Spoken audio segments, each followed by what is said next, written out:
Oh my gosh, this is crazy. I have been live. Well, I thought I was live.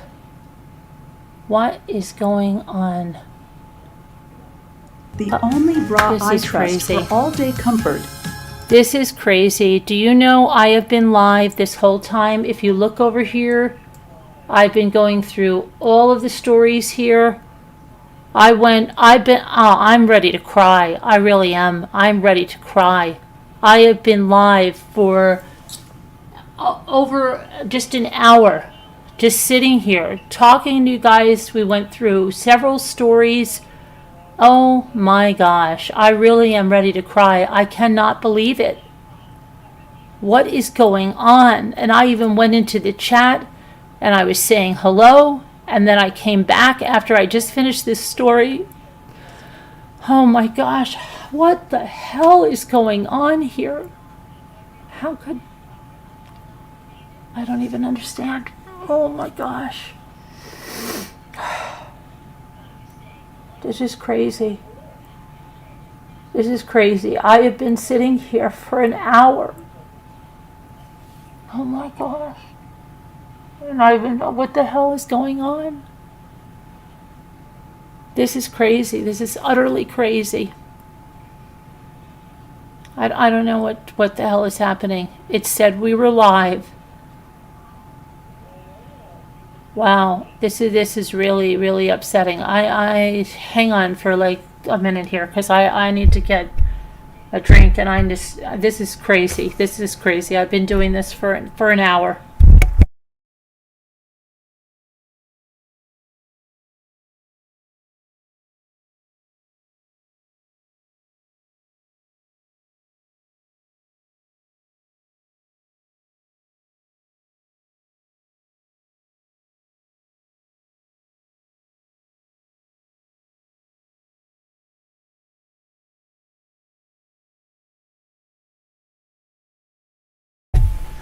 Oh my gosh.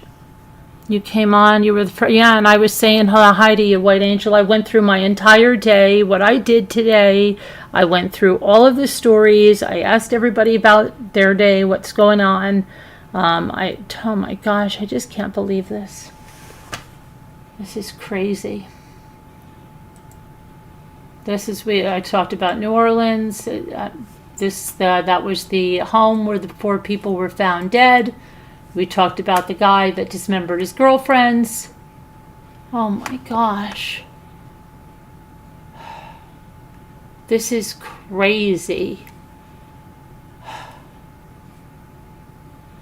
Well, let's do it again. Oh my gosh, this is nuts. Forever now, if I'm like not on and I'm supposed to be on, can somebody try to give me a call or something? Oh boy, I can't believe this. So anyway, I said that I had a busy day. I did some... I don't even know what I did. I went back to spinning because the weather's so bad. There's going to be no walking or biking outside for a long time, so I went back to spinning. I got into this instructor I had that took me through a national park, I guess out in Canada. It was very intense. It was interval training. So back on the saddle, literally with that. Then I did some custom pieces of work for someone. I had to search for certain designs. I did that. It's very cold here. It's not as cold as it could be, but it's going to be frigid for the next several days. And then I don't even remember what else I was saying about, they have the stories we're going to go over tonight, and I just feel like we've already gone over this already, but I'll do it again. Is going to be the boyfriend over here that dismembered 2 girlfriends, and I believe it was a 2-year interval out of Minnesota, and he pled guilty. So let's go back over that. I wish it could have been recorded and I could have just, because I never feel like it's, I don't know. That's just, I thought the one we just did was really good. Hi, Super Chat. Hi, everybody. Hi, Video Reel. Hi. I should, oh boy. Okay, it's on me. Anyway, it's on me and it's on technology. So, yeah, Scooter, I was live for an hour. Well, I thought I was live for an hour. I was just apparently sitting here talking to myself. That's okay. All right. Boy, this is...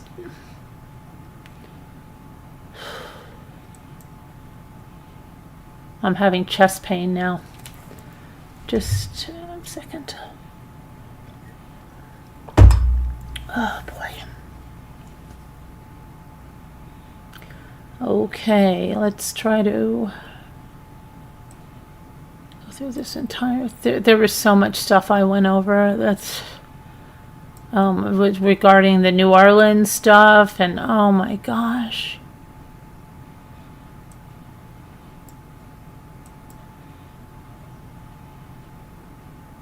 I don't know why I feel like crying. I'm just so upsetting. I don't know what the heck happened. Okay, God,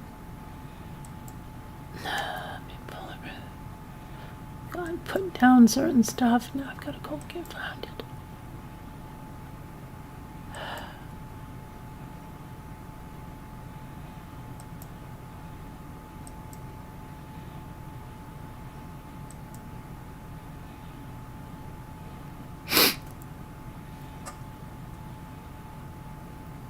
Okay, so let's try this again. Joseph Jorgensen, which is the boyfriend to the two women that you see there, and he pled guilty on Thursday to murdering and dismembering his girlfriends within the 2-year span. There's now new details on how he killed the women and hid their bodies. So he admitted in court on Thursday, and that is the Ramsey County District Court, that the actions he took to murder the two women he dated within the 2-year span, and why he dismembered their corpses and stashed them into 2 storage lockers before they were discovered back in 2023. Now, if you saw the thumbnail, which now I've taken down because I thought it was up before, let me see here and go through this again. Right here is thumbnail and how messed up his face is with the time of his arrest. But these are the women that he killed over that 2-year time span. Let me get back to... So Joseph Stephen Jorgensen, 41 years old as of today. He pled guilty to 2 counts of second-degree murder for the dismemberment and killing of Fanta Ayavong of Shoreview in September of 2021, and Manaya Mani Starin of St. Paul in April of 2023. In exchange for his guilty plea, he's going to be sentenced to 40 years in prison for each murder, the maximum allowed by the law, and they're going to be served concurrently. In issuing the presumed sentence beyond state guidelines, Judge Leonardo Castro cited aggravating factors in each case. And these factors are that the Joseph Stephen Jorgensen was involved in a romantic relationship with each of the women that he murdered, that the murders occurred in zones of privacy, and that the bodies were dismembered to conceal the crime. Now, Castro is going to be sentenced on February 28th, and the Ramsey County Attorney John Cho said these heinous acts of cruelty took the lives of 2 women and forever altered the future of their friends and family. We commend the diligent work of those in law enforcement as well as our staff who work tirelessly to bring about changes leading to convictions supported by the available evidence and ultimately a measure of closure for each victim. We extend our heartfelt sympathies to their surviving family and friends. Jorgensen was arrested and charged back in June of 2023 for the murder of Starin, 2 months after her father reported her missing from her apartment in the 1400 block of East 7th Street. He reported that she struggled with mental health and addiction challenges. She didn't check in, and he mentioned that his daughter may have been afraid of a boyfriend. Police identified the boyfriend as Jorgensen, and he was the last person that was seen with her. After reviewing other evidence, investigators identified Jorgensen as the primary suspect in her disappearance and likely murder. Investigators reviewed evidence that suggested that Jorgensen killed Starin in her apartment before he moved her body. There was surveillance footage that they retrieved that showed him going in and leaving her apartment 28 times, carrying 2 duffel bags and a suitcase to a pickup truck. And they later found her remains in a cooler and a large backpack in a Woodbury storage locker. Jorgensen was combative with a manager and a maintenance employee when they tried to enter the apartment after residents complained of a foul smell throughout the building. During the investigation for Starin, police uncovered evidence of the killing of Fanta, who's 33 years old, after her remains were found in a separate storage locker in Coon Rapids. The evidence pointed to Jorgensen killing her, this time at his residence on Fernwood Street in Shoreview. Jorgensen was charged Thursday with Fanta's death the same day he entered his guilty plea. According to that charge, police received a tip in May of 2023 of Fanta's disappearance, and during the investigation, police recovered messages between Jorgensen and another person in which he admitted breaking his hand by striking Fanta. Other witnesses who had visited the Shoreview townhouse said to police that it smelled terrible, and after Jorgensen moved out, the cleaning crew remarked about the stains and a horrible smell that emanated from the room. Law enforcement brought cadaver dogs who alerted to human remains. A July 2023 search of the Coon Rapids storage locker revealed that Fanta's remains were stashed in styrofoam coolers and large plastic totes. There were also the knives that were believed to have been used in her murder and dismemberment, and her hands were tied behind her back. In court on Thursday, Jorgensen himself walked through the graphic details of each crime, including how he choked Starin to death after she asked him to leave her apartment. In Fanta's death, he said he was drunk and arguing with her before he assaulted her, including striking her in the head with his knee. In both cases, he said he dismembered the bodies to avoid being caught.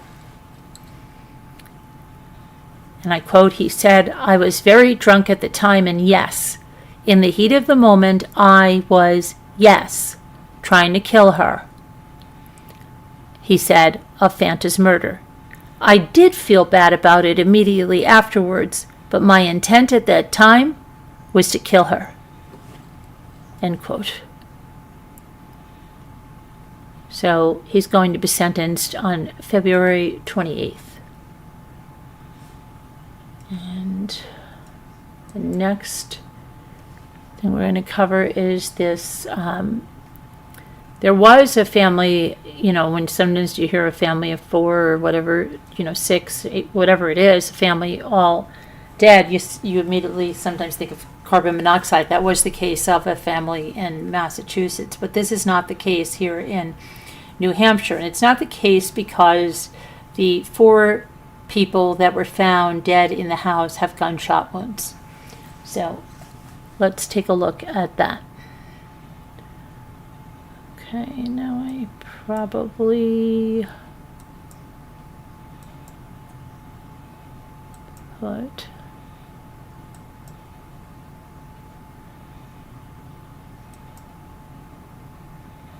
just get my information up here because I've moved everything all over, and when I thought I was done, my goodness. This is Greenwich, New Hampshire.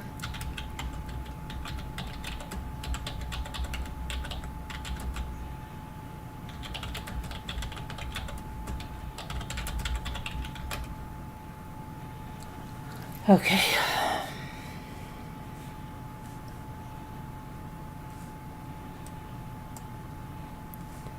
So 4 people were apparently shot to death. They were found Friday inside the home in West Greenwich. Police did not immediately release the names of the victims or indicate their connection with the home, but neighbors said the number is consistent with the mother, father, and 2 children who they believe to have lived in the Cheyenne Trail house. One of the neighbors, Brenda Schuster, said she woke up at 11 o'clock to police banging on her door. She said she was confused and startled seeing all this now and just hope everyone is okay. Co-worker of one of the victims is the person that called police and asked for a welfare check Friday morning after the person had not shown up for work. When police arrived, they found all 4 victims with gunshot wounds to their heads. And, let's see. West Greenwich Police Chief Richard Ramsey said, and I quote, "I've been in law enforcement now for 35 years. This is probably one of the worst things that I've ever had to deal with. And in a community like ours, you really don't expect it. But these things do happen, and we're going to do our best to determine what happened," end quote. Neighbors said the family who lived in the home kept to themselves. The family in the house was really quiet, another neighbor said. They always stuck to themselves. State police are involved in the investigation, and new information from the police and the medical examiners, including the identities of the 4 people and what happened, is expected early next week. So, yeah, we're not going to hear anything until then. Now, I think, let's see. We did that, we did this, and then we went to New Orleans, where, let me see if I have I think we did this graphic right here, the vigil, and the new information that has come out, and it is extensive amount of information, so let's go over all this again. Okay, Shamsuddin Jabbar visited New Orleans twice and traveled to Egypt and Canada before that New Year's early morning day attack that killed 14 people. So more is being learned about him. And here's another picture of the vigil. There we go there. Months before, the terrorist drove his truck into the crowd on New Year's Day. He rode through the area on a bicycle. Okay, they know of at least 2 times. And the first time he had certain kind of eyeglasses that have cameras built into them. He drove the bike around and, obviously recording videos of his target is what's surmised by that. And then he came back a few weeks later.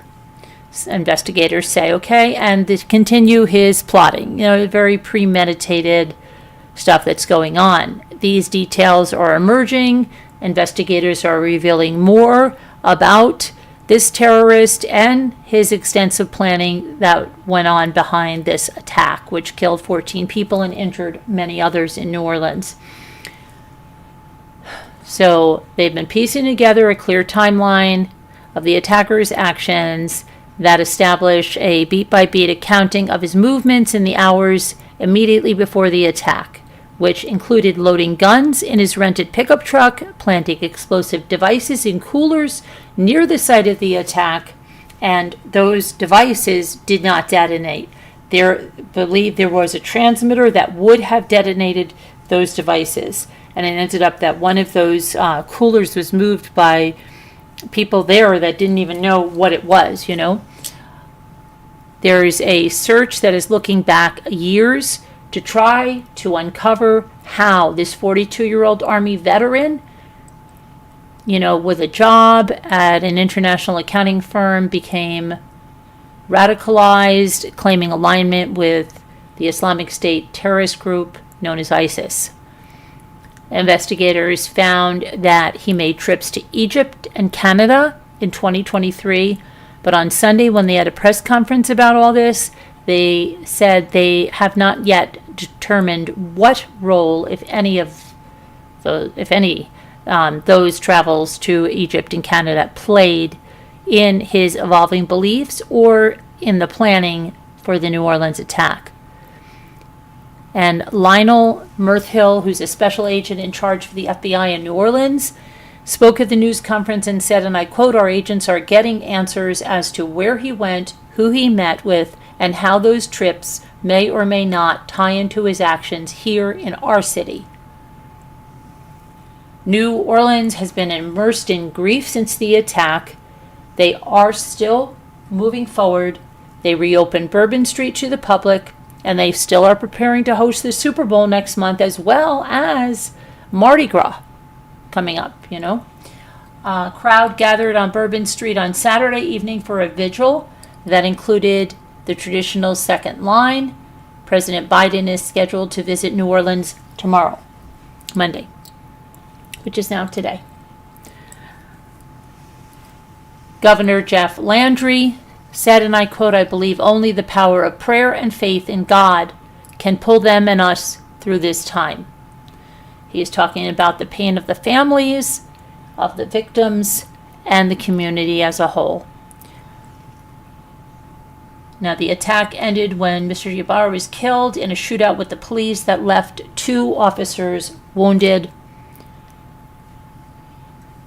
The attacker, the terrorist, expressed allegiance to ISIS after a transformation that was perplexing and troubling to those who knew him.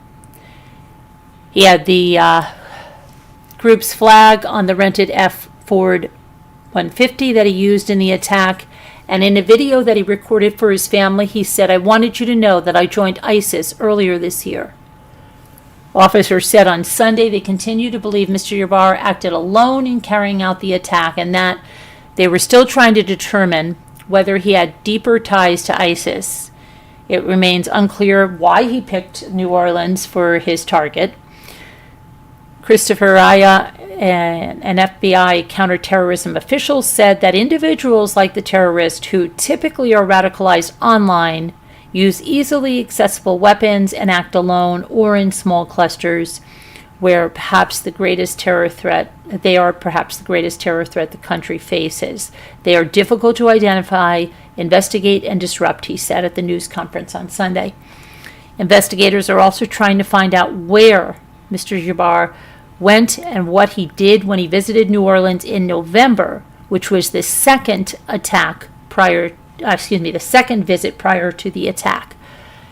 The first visit's when he was on the bike with the glasses recording the images. That was in October. Investigators discovered that he left 2 improvised explosive devices, IEDs, in coolers at nearby locations shortly before he ran his truck through that crowd on Bourbon Street. They said he appeared to have limited experience in building and using explosives, and the devices he created were crude. But they believe that they could have, been detonated. They could have been effective. He had a transmitter in that rented pickup truck that Mr. Mirthill said he believes would have functioned to detonate those IEDs. One of the coolers was moved from where Mr. Ybarra had placed it, and the people that moved it were unknowing Bourbon Street visitors. They weren't anyone that had any connection to the terrorist. Both devices were deactivated by the authorities shortly after the whole truck incident where he rammed it through and then was killed by police. Investigators say that Mr. Ybarra had rented the pickup weeks before the attack, drove it to New Orleans from his home in Texas.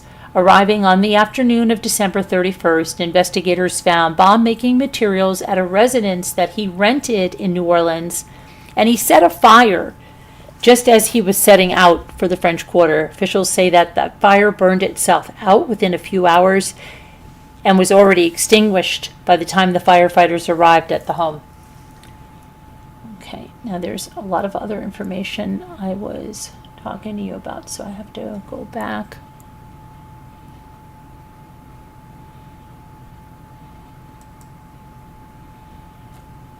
I find where.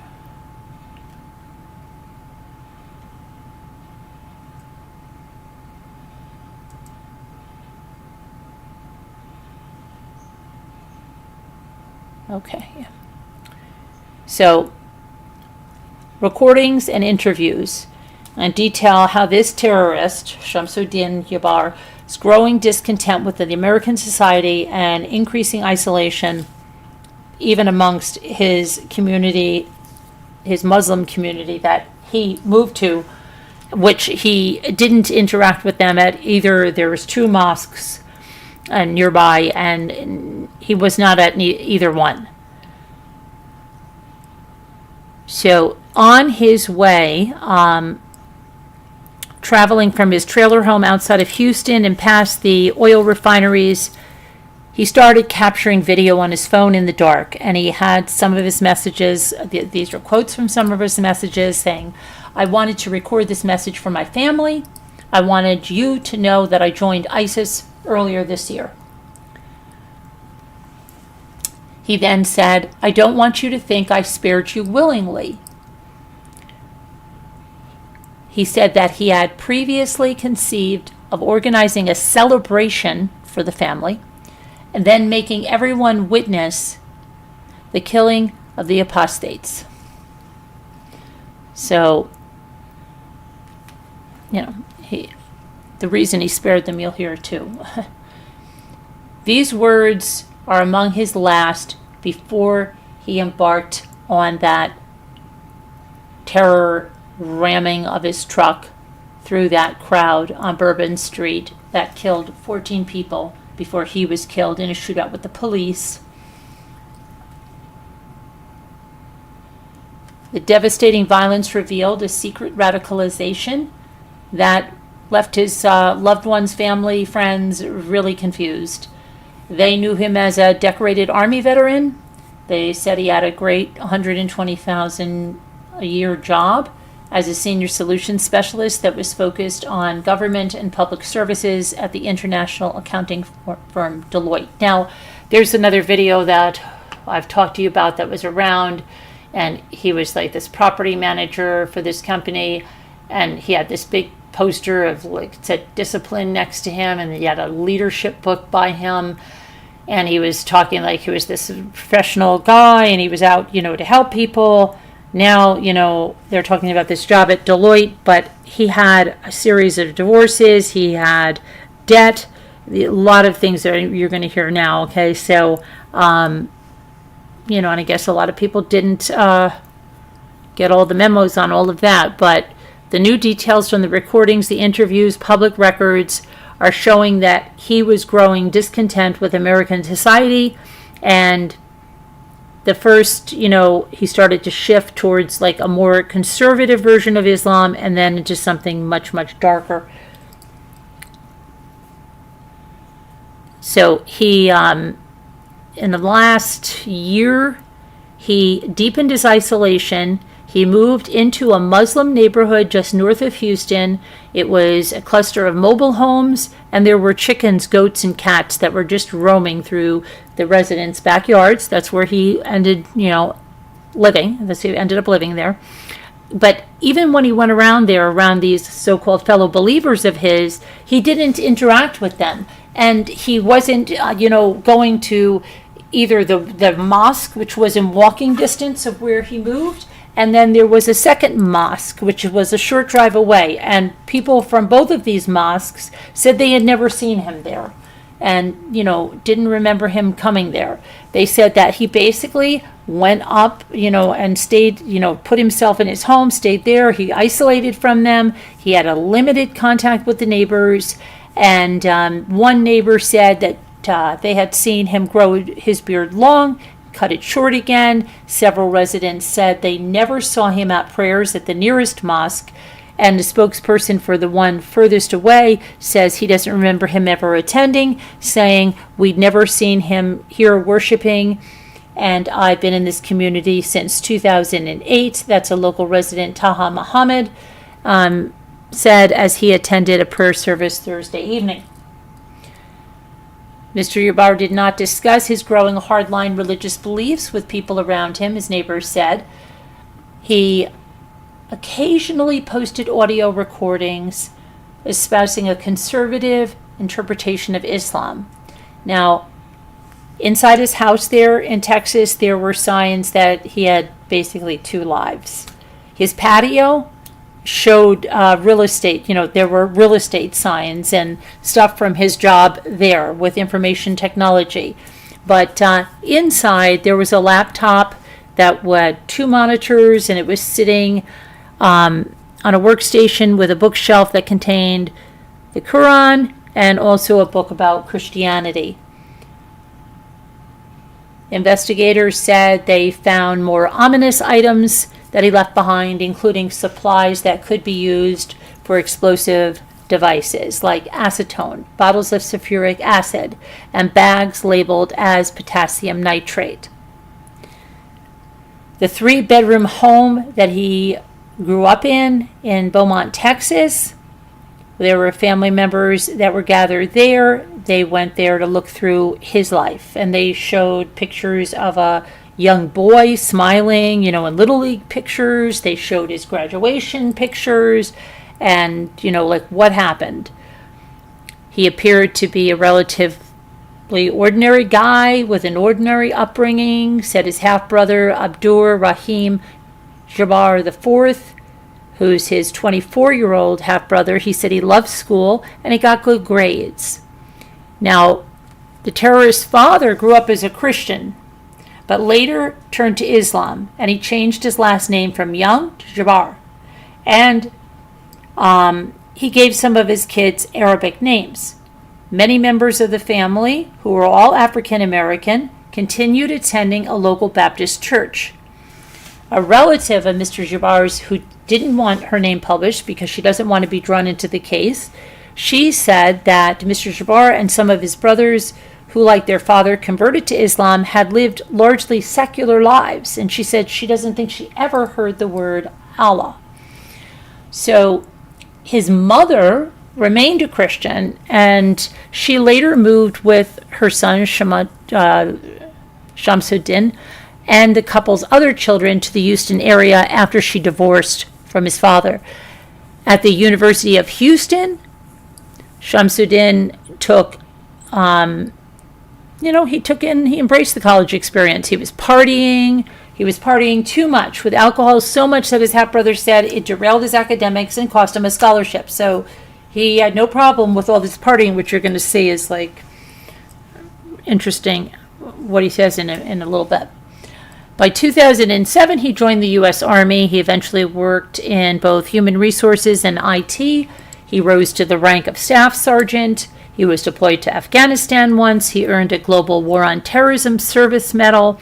The Army featured him in a 2013 post on Facebook. And in that post that he was featured by the Army, there was a comment from his mother expressing her pride for his son, as probably any mother would, right? Mr. Jabbar told family members that he was grateful for his time in the military. He said it set him straight, right? He was going on a bad path, college, going to the alcohol, all that stuff. The Army gave him some discipline, his half-brother said. It grounded him after he served 8 years of service. He attended Georgia State University, and people who knew him still saw no signs of any kind of religious extremism in him. And one friend did describe a growing interest in his Muslim faith. He turned to a white-collar professional career, and he went back to Texas. But his problems started with relationships. There were divorces, and there were 3 divorces, and business troubles, and disputes over finances, and disputes over child support, and all that stuff. With these divorces, separations, everything came alimony and child support. He has 2 daughters, ages 20 and 15, and a young son. In 2021, there's court records that say from his 3rd divorce that he was ordered to pay $1,350 a month to his 3rd wife. He was working in real estate with his relatives to earn extra income because of all this money that he owed. The house involved in his divorce case was facing foreclosure. In 2022, they were $27,000 in behind in payments on the mortgage. And by the time the divorce was finalized, he got the job at Deloitte, but he appeared to be paying over a quarter of his monthly salary to alimony, child support, stuff like that. His third divorce appeared to be a very bitter one, in which his ex-wife asked the court to order Mr. Yabar not to make threatening phone calls or harm either her or their son. Now, we kind of heard this a little bit before. We were told about this through one of the wives' current husband, and so you'll hear that here. It was not clear if any of them harmed the son in the past. His ex-wife declined requests for comments, but over the past year, Mr. Yabar appeared to some of his family to have begun acting erratically. Now, a previous ex-wife and her husband moved to limit his contact with their children as his behavior grew more unpredictable, which was seemingly influenced by his religious views, according to the husband. That's the one I'm talking about. We heard him talk before. Mr. Yabar's close family said they also saw signs that he was starting to unravel, and they thought it was as a result of this financial stress, these divorces, but also because of larger things in the world. They saw a real change after the war in the Middle East began in the fall of 2023. They said that he seemed uneasy with the carnage he saw in the news and social media, and his brother said he didn't like it. He said it was genocide on both sides, inhumane, and he said it was senseless. In the past year, he began growing a beard, which just some of his family members shrugged it off as an attempt maybe to change his look or look a lot more traditional Muslim man than he did. But he also began expressing disgust over what he saw as inappropriate behavior. Now watch this. This former partier and everything in college, he doesn't approve of drinking or partying. His half-brother said it was not in accordance with what God commanded us to do. He said it wasn't fruitful. He said it didn't bring anything positive. Then there were recordings about Islamic teaching that he posted to a SoundCloud. In a SoundCloud account, people put music or they put podcasts and things, and they have an account. And apparently there was one that belonged to him. And his voice was verified by his half-brother, said that's him. In one of them, he warned that music had the power to lure people into things that God had forbidden us, like alcohol, marijuana, vulgarity, and crime. Isn't that crazy, right? Because he says something like that, but then plowing a truck and killing innocent people and doing, right? This is just crazy. The recordings go on to suggest a connection between the release of Get Rich or Die Trying, which was a rap album by 50 Cent, and a series of murders in his neighborhood. He said he worried that Muslims listening to such music were being drawn into evil.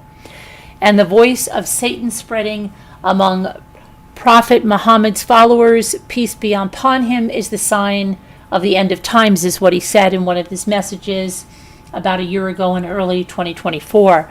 His recordings reflected a growing conservatism in his beliefs. Investigators were still poring over his digital life to determine when he made the jump to extremism and why in the videos he recorded and posted to Facebook just before the attack, he pledged himself to ISIS. Now there's an expert, Nasser Widadi, on Islamic extremism, and he said after listening, to the SoundCloud recordings, that they showed a Puritan bent, but were not associated with a violent interpretation of the faith on their own.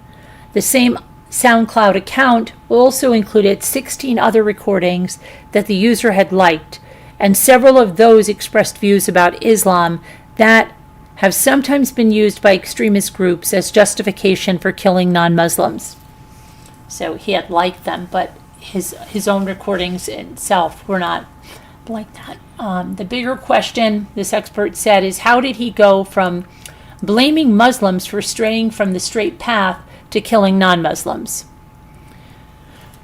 His brother said that when he had spoken to his brother 2 weeks ago, his brother did not mention any plans to go to New Orleans.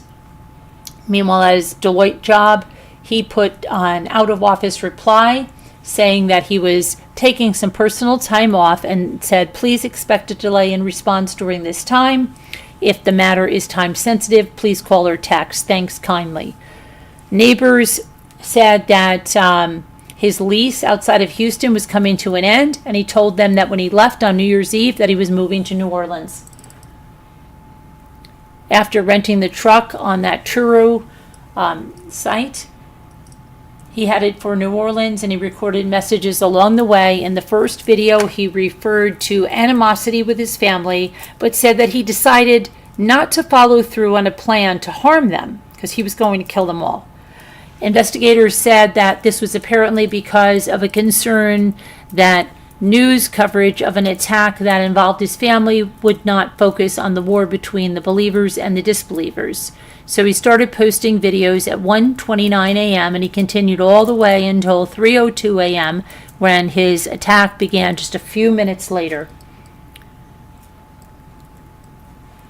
So a U.S. official who reviewed that footage that was filmed by the terrorists said he pledges bayat to the Islamic State, and that's an Arabic term that refers to an oath of loyalty that ISIS followers are expected to pronounce as a way to signal their allegiance to the group.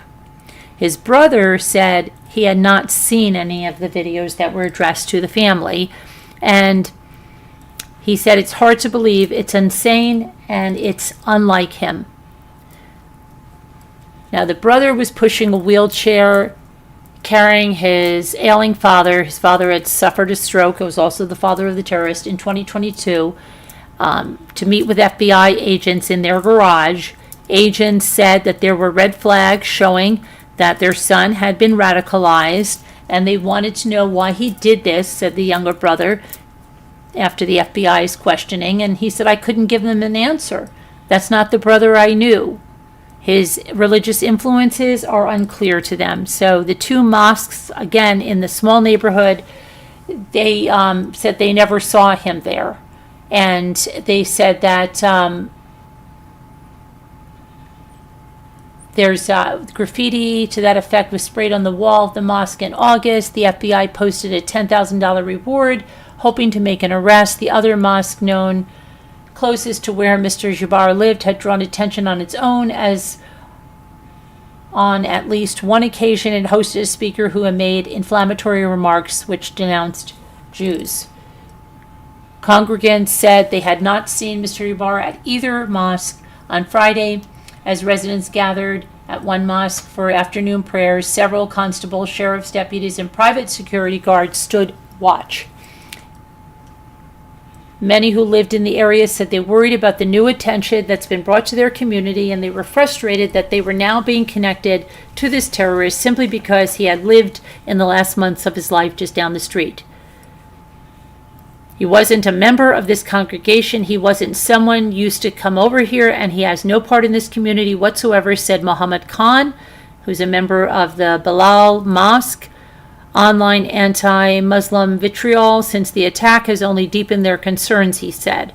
Inside the mosque, Ayman Kabiri of the Islamic Society of Greater Houston condemned Mr. Jabbar's attack, reminding those gathered that their faith was rooted in peace.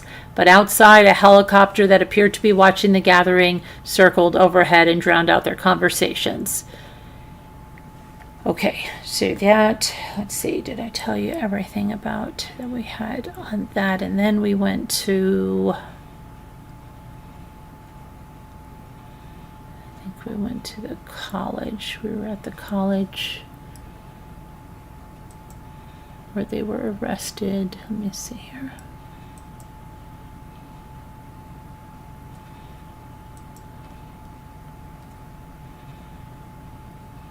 See.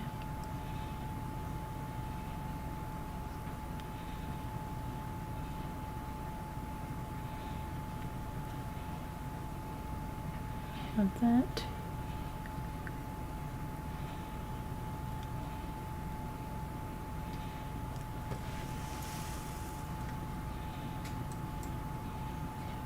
Those were there. And then we went on those.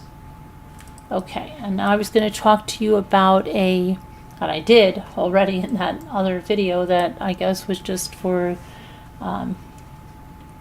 myself over here. Assumption University.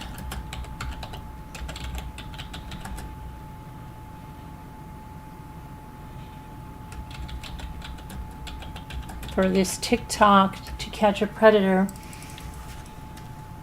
And I know that there was something else I was talking to you guys about too. A couple of other stories. There was something else about trying to think about it. I'll hopefully remember which we were talking about. So 5 college students in Massachusetts are accused of luring a man to the Assumption University campus in a plot that police say was inspired by a television show. Oops, didn't go up there. By a television show to catch a predator. And that television show, is like this fad on TikTok. The students were part of a larger group that chased the man from the campus building after he was invited there by another student on the dating app Tinder. So the guy went there expecting to meet an adult, according to the criminal complaint that was issued in Worcester District Court on December 4th. The campus police at Assumption University, which is a small Catholic school in Worcester, said in this complaint that the group accused the man of being a sexual predator. They stopped him from leaving the student lounge and they recorded the episode as part of a deliberately staged event. 2 students then assaulted the man. There was no indication that the man was trying to meet anyone underage, and the woman that invited him to the campus, Kelsey Brainerd, 18, said she was 18 on her Tinder profile, and the police did not give the man's age, but they said that the videos of the episode, which happened on October 1st, were shared among students and seen by the police. And they said within minutes of the man arriving on campus, he was sitting there in that lounge watching a baseball game on a couch with Ms. Brainerd, and there was ample space between them. When, out of nowhere, a large group of students appeared from hidden locations, and the students start yelling at the man, and they're calling him an SO, and they're grabbing him, and they're blocking him from leaving, and he escapes, but there's a group of 25 people chasing him. And one male, who's not named in the court documents because he's a minor under 18, he punched him in the back of the head. And then once he reached his car, another student slammed a car door on him. It was unclear if the man was injured or if he went to get medical treatment for his injuries. But this group of students had their phones out and they were apparently recording this all for episodes. And according to the police, they also reviewed surveillance camera footage from the university, and they interviewed students as part of this investigation. And they said a few minutes later, you saw the group coming back in, and they were laughing, high-fiving each other. Yeah, you know. One of the students, Easton Randall, 19, told the police that the students were inspired by the To Catch a Predator show and videos that are popular on social media. It said the group was trying to replicate a TikTok fad in which people lure a sexual predator to a location and they either assault them or call the police. This is all based upon the NBC television series To Catch a Predator, which ran from 2004 to 2008 and featured undercover sting operations where men were lured through online chat rooms to houses where they thought they were meeting someone underage for relations, right? Okay. The show's host, Chris Hansen, would confront the men before they were arrested, and they would be ambushed by a camera crew. Now, some people criticized the show because of NBC's relationship with the police and an advocacy group that helped orchestrate the stings. And there was also questions raised about the values and ethics of sensationalizing an undercover sting that was targeting possible SPs, S predators, right? One man killed himself as the police and a camera crew entered his home. And NBC ended up having a settlement with the man's family in 2008 after they filed a $108 million lawsuit against the broadcaster. At the Assumption University, the police said in the complaint that this scheme was devised by a core group of 6 students, 5 of whom have been charged with kidnapping and conspiracy, and that includes Mr. Randall, it includes Isabella Trudeau, 18, Joaquin Smith, who's 18, Miss Brainerd was also charged with intimidation, and Kevin Carroll, 18, was accused of assault and battery with a deadly weapon. Mr. Carroll told police that he slammed the victim's head into the car door, according to the criminal complaint, which did not address the student that assaulted him, who was a minor.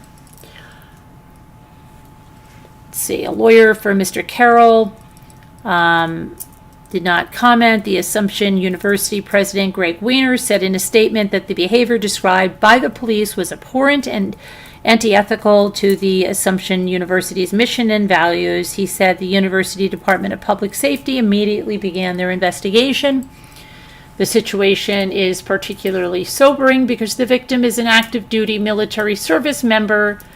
His service reminds us of the sacrifices made by those who defend our freedoms, including the opportunity to pursue a college education.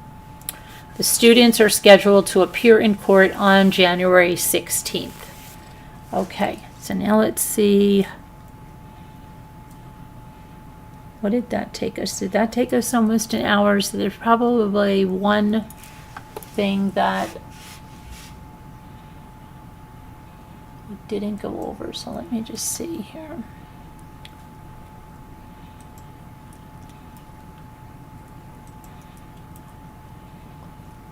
Because there was, let me see here.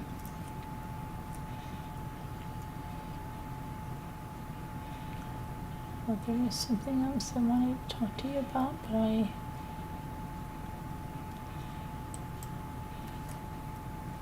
I don't know. I think there was one other story I went over, and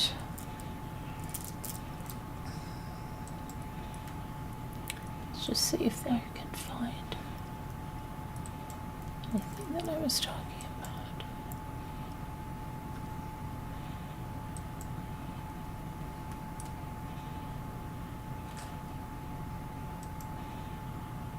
New Orleans, we went over New Orleans in depth, I think.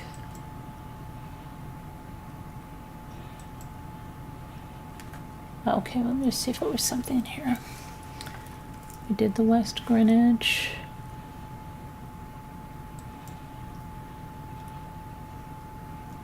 I think it was something.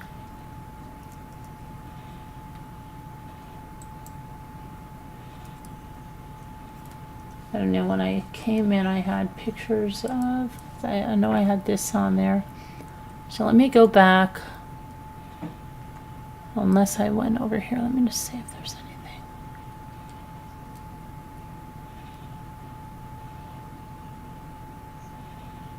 Thought there was something where I talked to you about something else. Let me just see if there was anything I can find here. Sorry I got so upset. I don't know. It's just, it really affected me. I don't know why.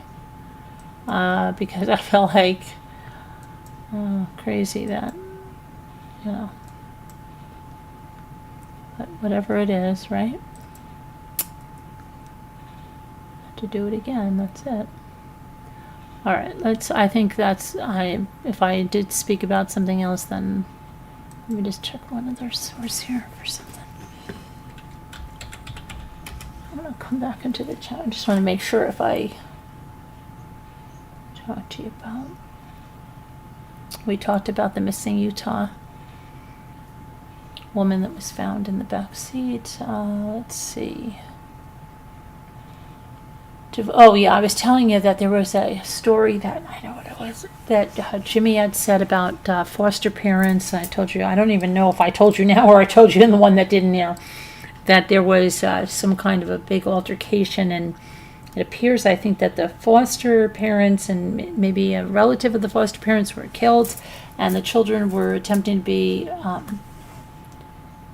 be abducted but the children were okay, and I don't know, there was something about a custody dispute, and that was up in Michigan. So I said, maybe we're going to go and get that, but let me see if there was anything else we were talking about. We talked about the Minnesota man that dismembered his girlfriends.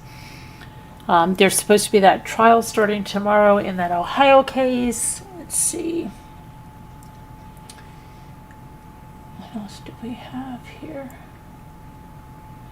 We talked about the Utah woman yesterday. We talked about the girl on the boat that was found safe. Right, maybe we're good on that, hopefully. Let me go to the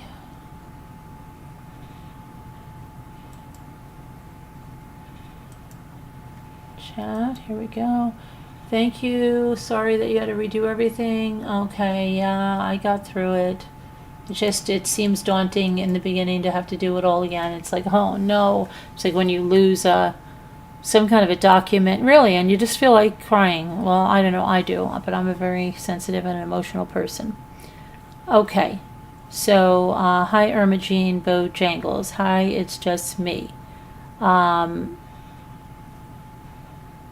It's been on an hour, yet you have 15 minutes to go. I know, because I think I talked to you guys a little more about what I did today and other things, and I just so upset. Yeah, but well, it's not really 15 minutes yet to go, because it's really like 5 minutes, and that would have been that I talked to you more about my day, I think, and talked to you more about my spinning and everything, and that I had this really intense workout with this guy, and he took us into this Canada thing, and he did his interval training, and it was intense, really intense, and my whole body was shaking after I got off the bike. So a good introduction back into that now. And so I was talking about that, I think, a little bit more in depth maybe. And then a little bit more in depth about going through some of the things I needed to find to do some custom pieces that someone requested, so I did that, and we all get through it. Yeah, Irma Jean, we all get through it. Okay.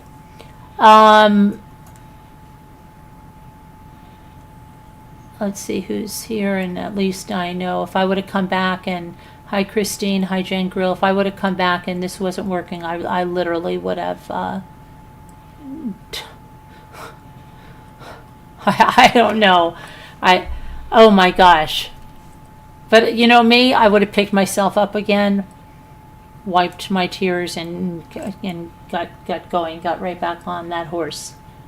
And that's literally what I was taught when we used to get thrown from a pony at the time, or a horse riding instructor who's still alive to this day and lives down there. She'd get right back up on it. Get right back up on it. Hi, little lady. And that's how I live my life, right? So you got to just keep moving forward, keep moving forward, keep moving forward. That's it. You're going to have a little cry, but you keep moving forward. So anyway, let's see what else we have going on now that we seem to be caught up right now. Now I just feel better, feel like we're caught up, at least somewhat. I always feel like, oh, you should have seen that episode. And like, I just can't rewind it. You can't go back and say that. Okay. So they say that the Vivienne RuPaul's, what was that? Dead at 32, someone just said. Well, someone didn't say it. I just saw it here. The Vivienne RuPaul's Drag Race star dead at 32?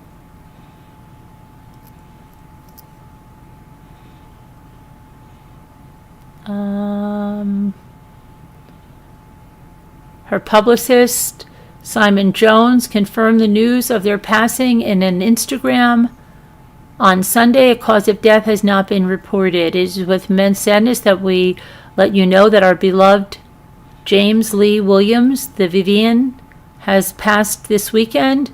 James was an incredibly loved, warm-hearted, and amazing person. Their family are heartbroken at the loss of their son, brother, and uncle, and they are proud of the wonderful things that James achieved in their life and career. The Vivienne is best known for winning the first season of RuPaul's Drag Race UK in 2019. Hold on a minute.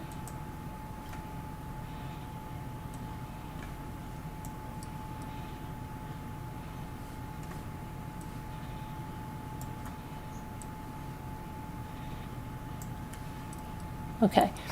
And where did I say? In 2019. They later competed in season 7 of RuPaul's Drag Race All-Stars in 2022 and ITV's Dancing on Ice in 2023, earning third place. In 2011, they starred as the Wicked Witch of the West in London's West End production of The Wizard of Oz. Michelle Visage, a judge on the Drag Race and Drag Race UK, paid tribute to the performer in an Instagram post, writing, "I don't know how to say how I feel. My darling, the Vivienne. We go back to when I started coming over here to the UK. You were always there, always laughing, always giving, always on point. Your laughter, your wit, your talent, your drag. I loved all of it, but I loved your friendship most of all. You were a beacon to so many."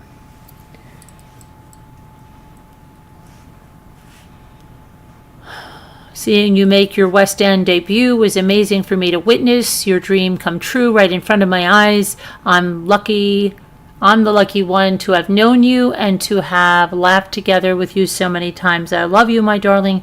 You will be so missed, my lovely. May your light shine fiercely forever.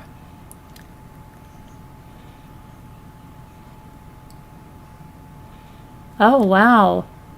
What happened? You know that host with Leah Remini? For the Scientology stuff? He died at 69. Oh my gosh.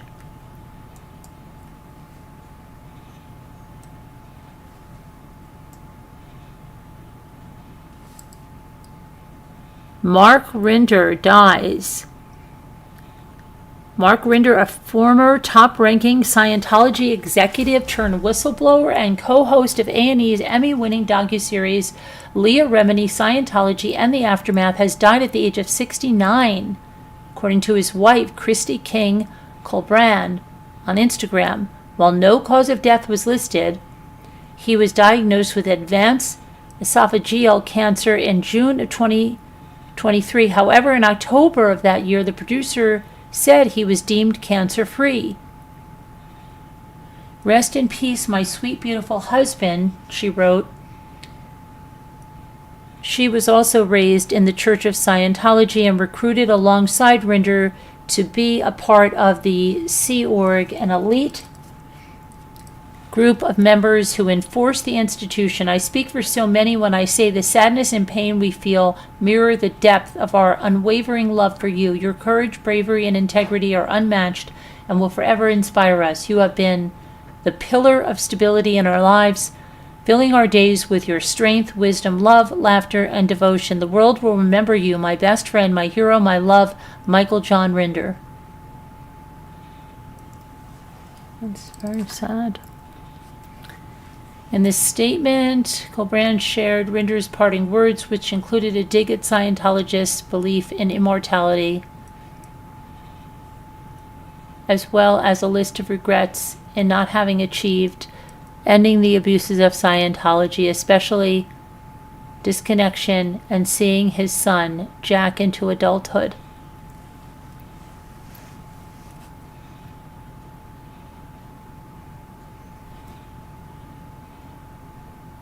Sharing these last words as per Mike's wishes. If you are reading this, I have shuffled off this mortal coil in accordance with the immutable law that there are only two certainties in life, death and taxes. My blog site will remain as an archive of more than 4,000 posts and 300,000 comments. It has been a labor of love and passion which has allowed me to speak my mind and offer my perspective with no outside filters. I have been lucky, living 2 lives in 1 lifetime. The second one, the most wonderful years anyone could wish for, with all of you and my new family. My only real regret is not having achieved what I said I wanted to. Ending the abuses of Scientology, especially disconnection, and seeing Jack into adulthood.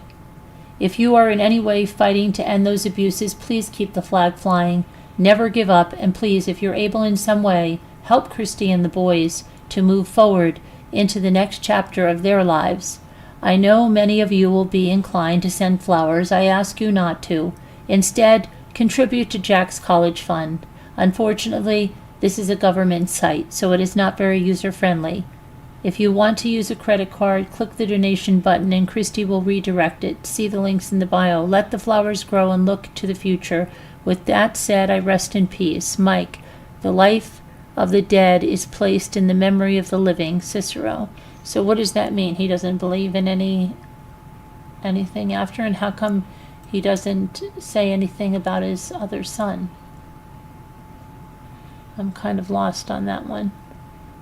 He's got 2 young sons, it looks like.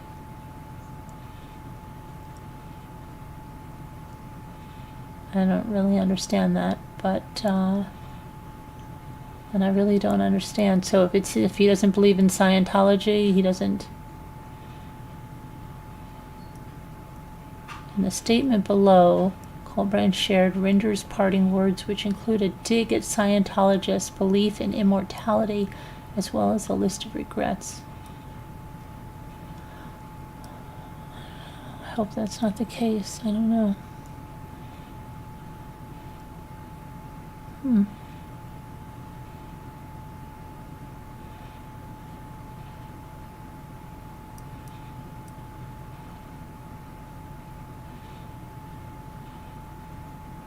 Alright, let's see what else we have. Sad, whatever it is, I hope that,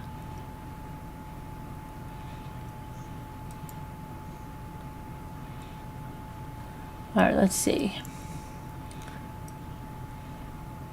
Okay, human metapneumovirus cases surging in China. Should we be worried? What's going on with that?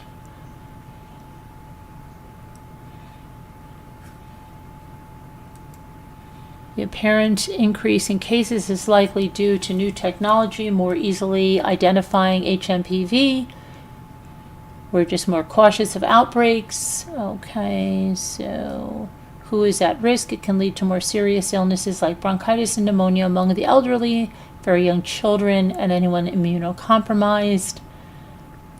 It certainly can and does cause severe disease. How worried should we be? It's not like COVID in that it's been around for several decades and there is a level of immunity in the global population from past infections. Okay, what should we do about it? I'm certainly not suggesting you go back to harsh restrictions, but staying home, practicing good cough and sneeze etiquette, and hand hygiene are so important. Okay.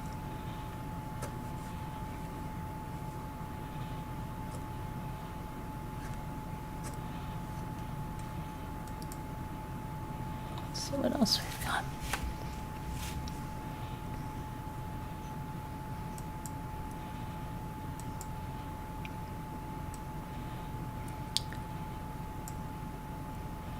Snowstorm, a big snowstorm is going to hit the south. Costco cold medicine is yanked from shelves due to foreign material. Golden Globes audience ate up Nikki Glacier's monologue. 9 million people choke on toxic smog in the most polluted place on Earth. Let's see what else we've got. The bird flu wipes out 200 snow geese in Pennsylvania. Oh no. What happened there? The Lehigh Valley. I'm close to the Lehigh Valley. Oh my goodness.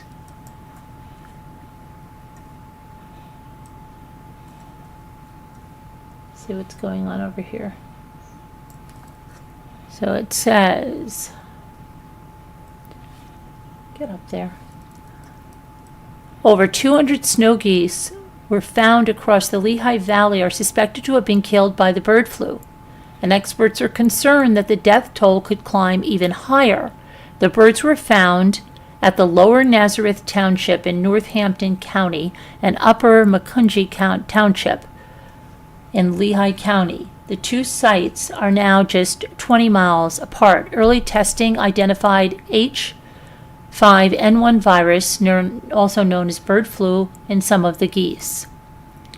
Infected but still living birds were also found at both sites. We're just hoping that the mortality events that we recorded don't signal something worse is on the way, said the spokesperson with the Pennsylvania Game Commission that is investigating the cases.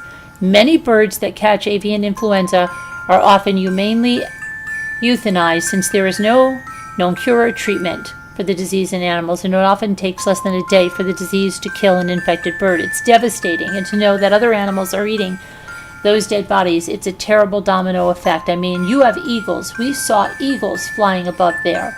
They're feeding on these dead bodies. They're contracting it. Oh no, I hope our eagles stay safe. Bird flu cases have been soaring across the country in every animal, from birds to cows to house cats, and humans have also been infected. A total of 66 human cases have been reported nationwide. In 2024, California saw the most cases of any state, with 36 confirmed cases resulting from exposure to infected cattle. Nearly 11,000 wild birds have been infected with bird flu since January of 2022. Okay, so and you have that poor little whale that's mourning her second dead baby. So sad.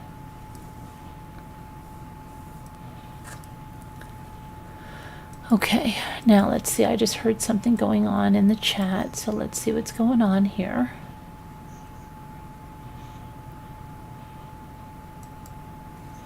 Oh, Snow Remover, thank you for gifting 5 memberships to the channel. We appreciate that so much. Thank you. Let's see. El Cassie got a membership. Let It Be got a membership. Shanta JC. Freebird. Hi, Freebird. Eva Pole. Very good. Thank you. I don't understand that, White Angel. Do you have... I know. Do you have your... that button turned on? That somebody tell White Angel how she has to put... I don't believe it's random. It is. There's nothing we can do. I'm out reading stuff. Check it out. You can check it out. You call Google if you don't believe it. It's random. It's out of our control. There's absolutely no way. You know, I can see...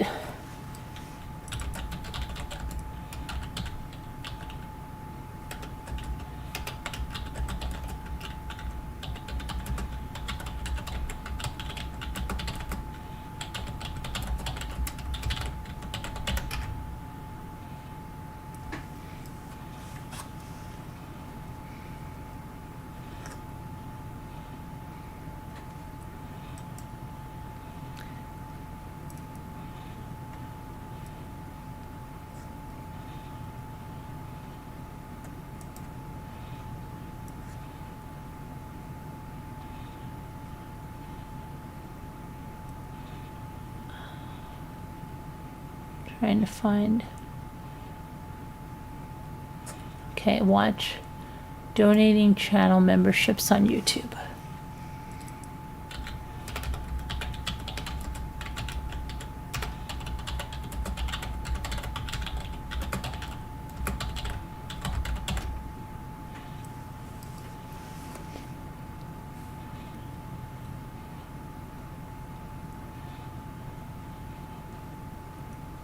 Okay, so how to turn on gifted memberships.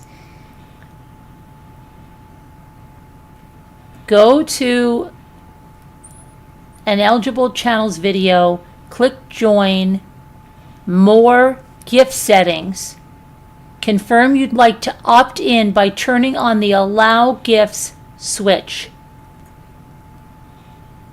That's what it says here. So you go to this channel, you click on join, then more, then gift settings, and then you opt in by turning on the allow gifts switch.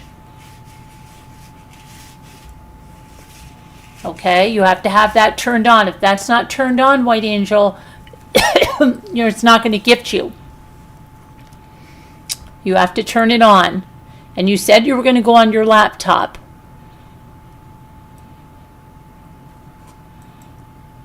Gifted memberships, it says they prioritize more interactive viewers. Viewers who are opted in to receive gifts will get a 1-month membership subscription. That's what it says. That's what it says here. When a creator or viewer gifts memberships to others, it's announced in the live chat. If you've been selected for a 1-month membership, a notification will surface in the live chat and we'll send you an email notification. Gift memberships are non-refundable and cannot be exchanged for cash.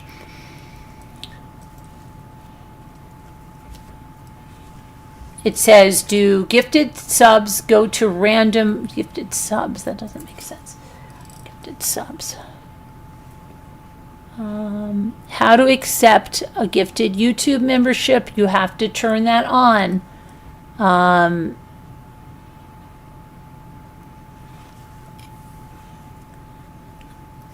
Click join, more, gift settings, and then turn it on.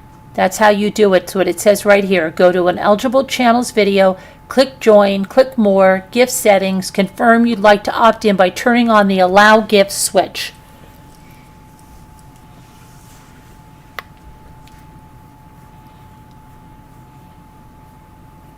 Okay, and it just says that's what it is.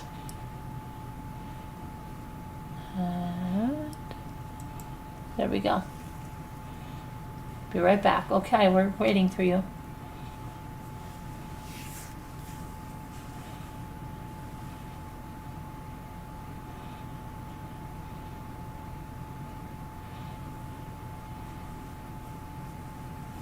Yes, she did pass on a message to me.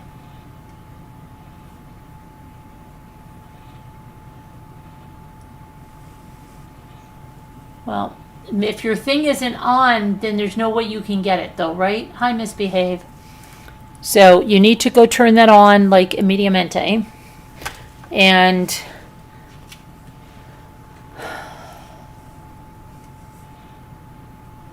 I turned mine off because I got added to some random channel that I only checked out once or twice. Yes, and I don't believe channel creators can get one anyway. Like, I don't think like I can get one. I don't think channel creators can get one. If you're a partner, I don't know. There's something like that. If you're a branded account or something like that. So, hello, Bucky Ann.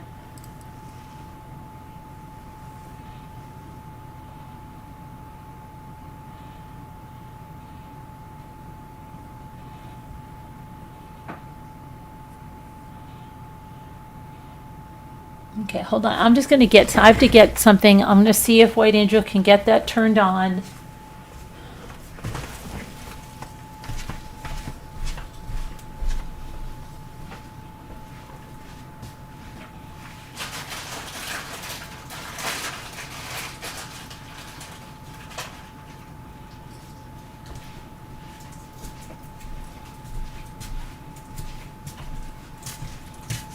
I'm very verklempt.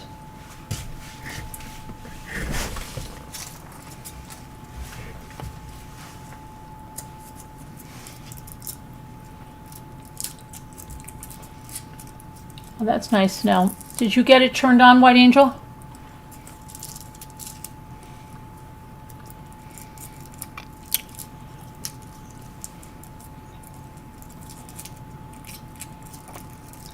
Yeah, branded accounts cannot. Right. Okay, it's just me. You've been watching on your TV but decided to chat. Okay.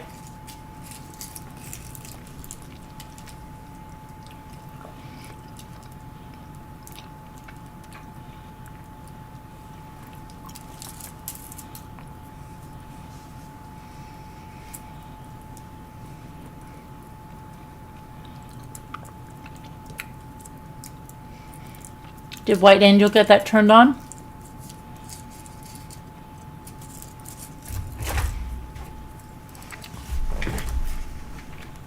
Let me know. I'm going to go over here.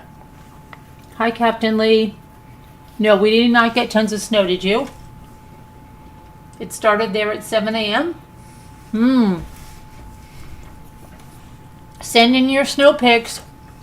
Hope you like the news. Send in your snow pics.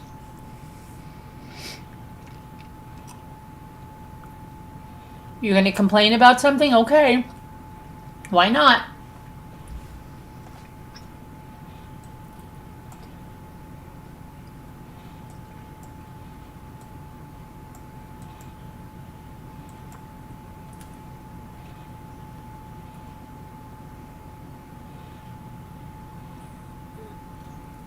You're sick again. Oh my goodness. Oh, Bucky. Ugh.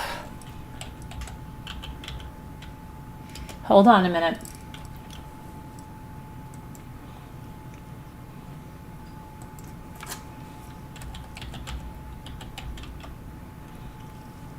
Remember those cookies I made that spread out all over the place? Jimmy said they were absolutely addicted. They were like brown edge wafers, but 10 times better. And he's like, these were addicting. Isn't that crazy? Yeah.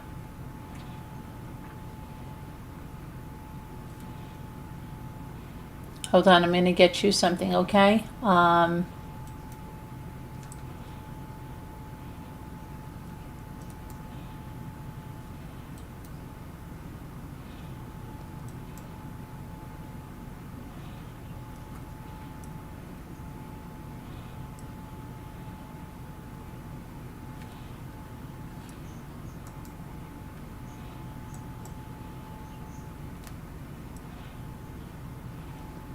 Hold on.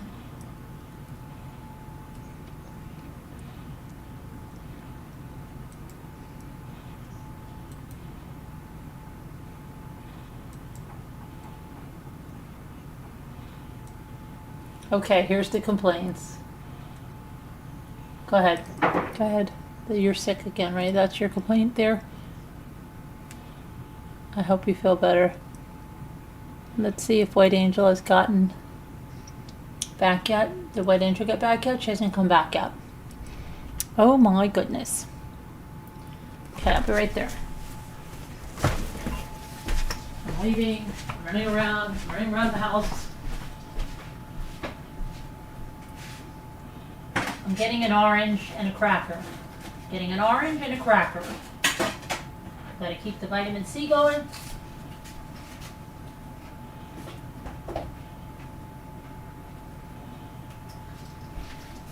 I'm through my third case of oranges. I'm almost done with them.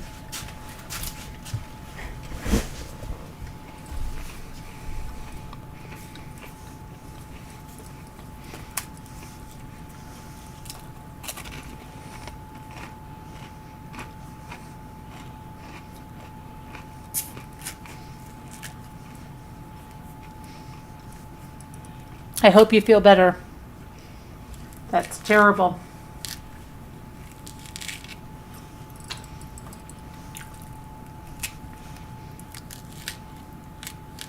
Ugh.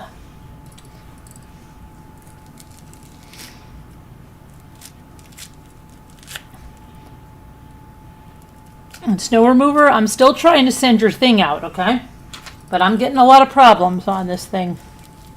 You might have to go to the beach this year and have beach delivery. We're already working on that. Ruff's already got beach delivery going on. I think Ruff's starting a little bit too early on the beach delivery.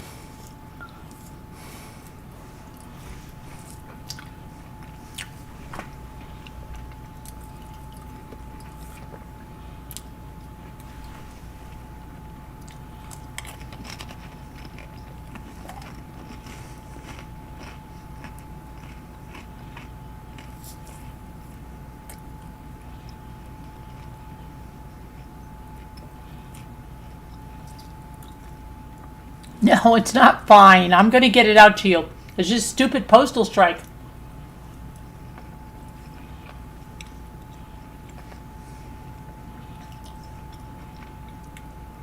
My case is not tomorrow, White Angel. Not the 6th.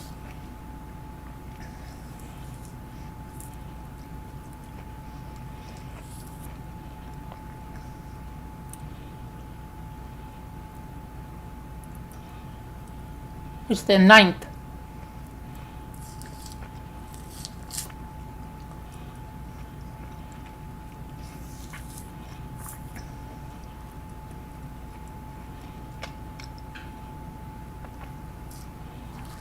Did you turn on gifts, White Angel?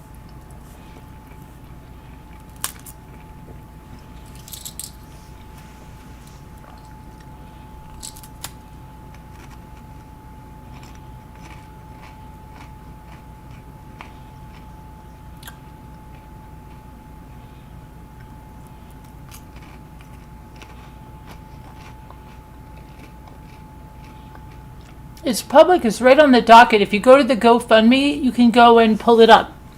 You'll see. Go to the GoFundMe and you can pull up the legal documents.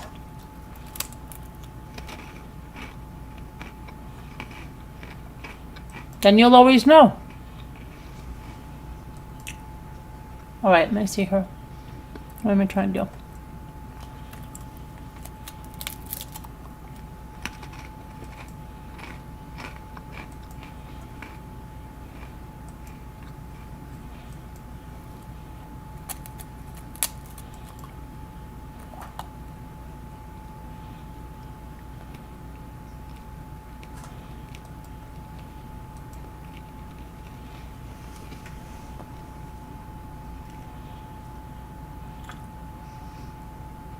It's a postal strike to Canada and from Canada, but it's supposed to be over now. But we thought that's where you were going. You have to go to where it says join more and then turn on the thing for gifts. That's why you're not getting one. I'm trying to help her. Snow.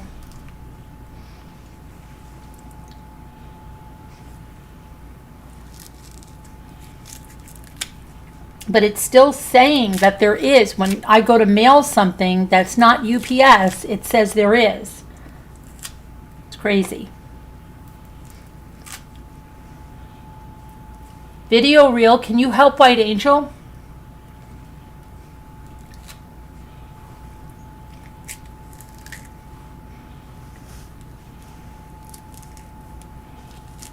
I have it written down, like you said. Join, then more than gift settings. You slide, it's like a little switch. It should be right there. Can someone send a screenshot of it? Would anybody be able to do that, to go in there and send me a screenshot? Because I can't do it because I can't get memberships. Can anybody do that can send a screenshot to show her? And if you can do it in steps, that would be great.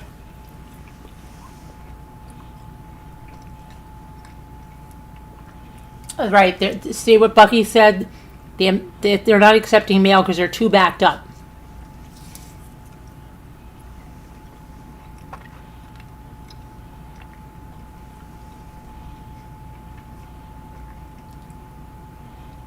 I'm sorry that I'm eating an orange, but I'm trying to stay well and get my vitamins and minerals.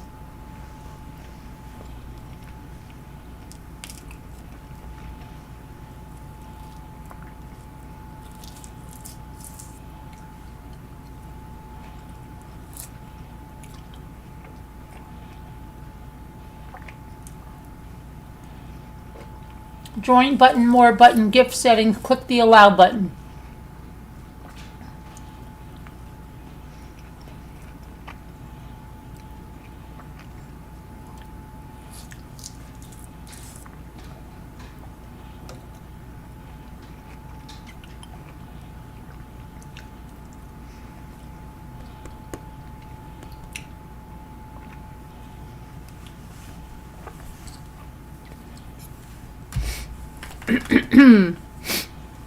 Can you try that, White Angel? And if somebody can send a screenshot, that'd be great. That'd be really great if somebody could do that.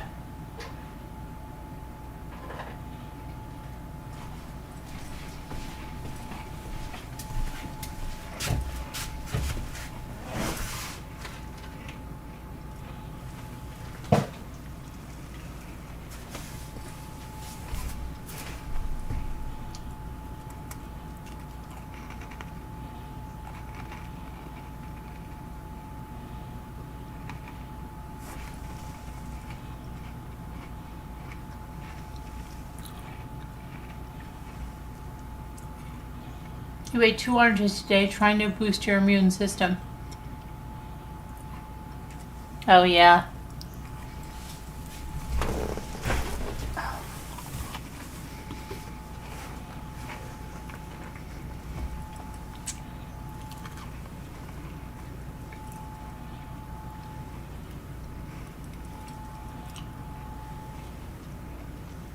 I'm trying to help, White Angel. I'm asking for screenshots. I don't know what else to do. If I was able to show you through screenshots, I could, but I don't have I'm a branded account, so I can't get memberships.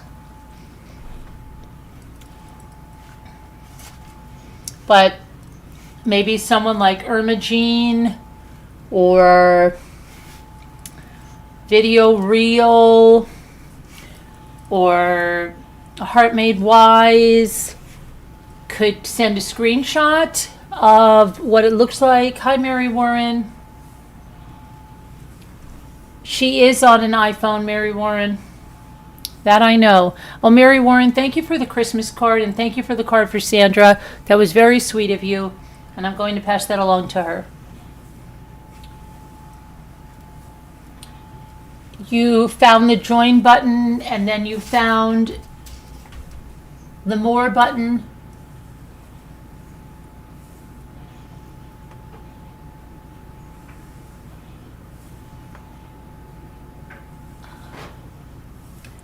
Anybody could send a screenshot along. That would be great. It's just me.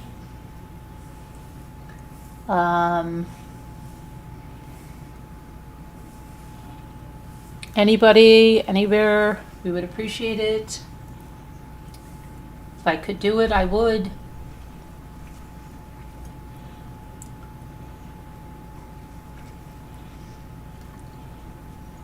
I'm sure there probably are videos about that. It won't show up on the iPhone sometimes. Okay. White Angel, can you open up a laptop, and then we probably could help you very well. For the laptop, you should be able to do it. Yeah, see, Mary Warren says you got to try on the laptop, and you promised you would.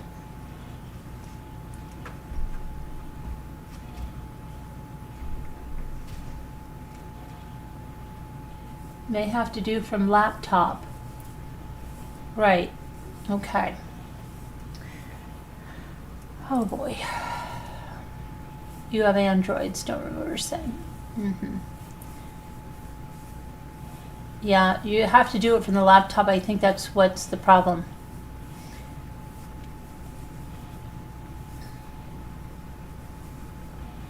I don't see gift memberships because I already allowed them. Okay. I wasn't home for most of the day, so I couldn't get to the laptop. Can you open it now while we're all here and helping you? We're all here to help you right now. We're right here with you.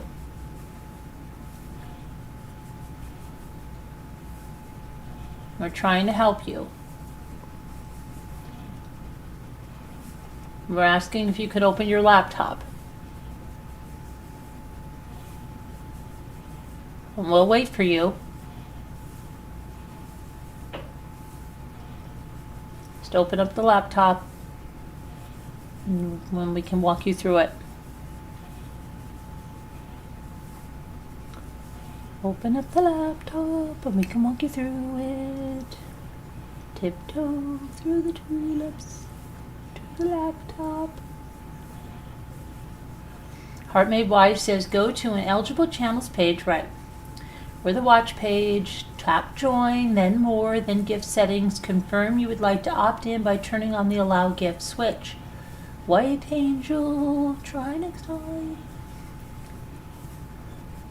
No, my laptop is dead, and I don't know where the cord is for it. Oh my goodness. White Angel, really? Do you have a tablet? Girl, do you have a tablet?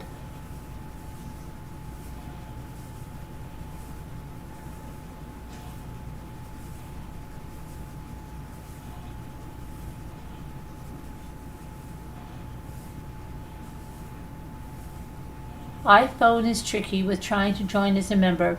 Usually you need like posted for iPhone. No, I do not have a tablet.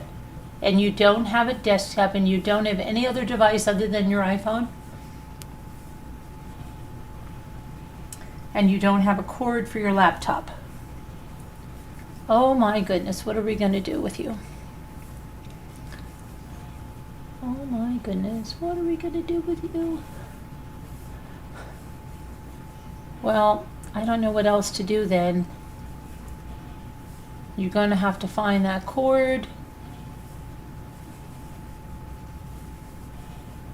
Carolyn, if you could get her into Zoom, she could screen share.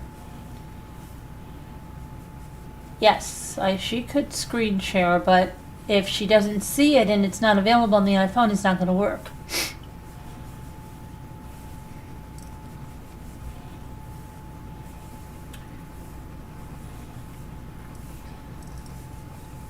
I've taken screenshots. So I will try everything before you have your live tomorrow. Okay. Well, that's all then we can do then, right? Right. And I think it's time for the word cookies because I'm freezing. I don't know about you, but I'm freezing. And I think I'm going to make myself a cup of tea while I pull this up. I'm just going to put some tea. It's going to be fast because I'm going to do it through the Keurig. I'm not going to boil a kettle or anything like it. And I see goblin. I see goblin.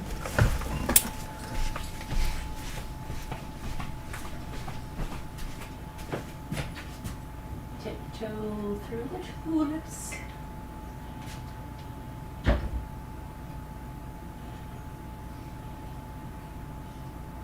I see goblins.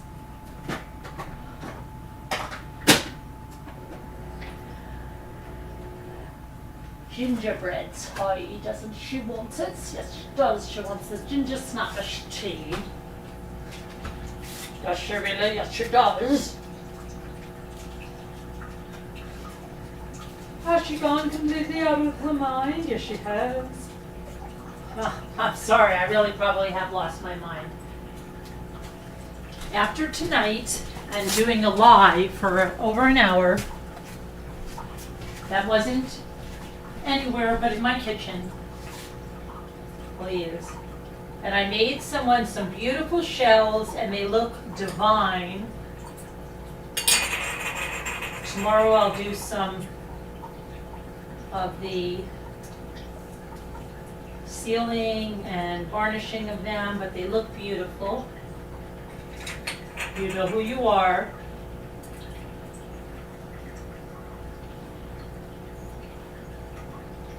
They're really nice to go with the other ones.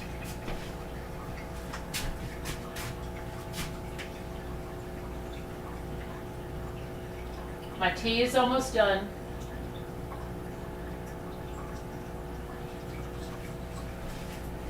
I see a goblin. While I'm waiting, suddenly got a burst of energy, and I'm like rearing around. It's probably because I started spinning again or something. I don't know. It's giving me energy like crazy. Hold on. I thought he was going to kill me, that instructor. He was nuts. Oh my goodness. Ion and Lion. Right? Glebe. Long. He's a little long in the tooth. Right? Bing. Cherries. Nope. And log. No. There's no. Bing. Did we do bing bong? Bing bong. We got bong. Bing bong. No. Okay. I'm so freaking cold right now. Bin? No. Glob. And a blog.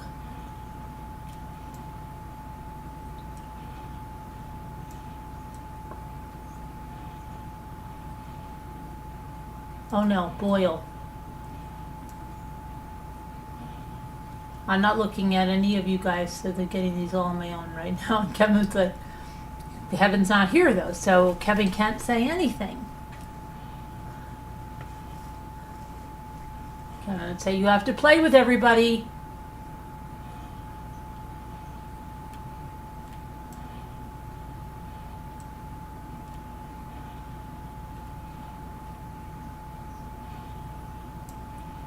I'm playing by myself right now. Okay, I have to get my tea. It's ready.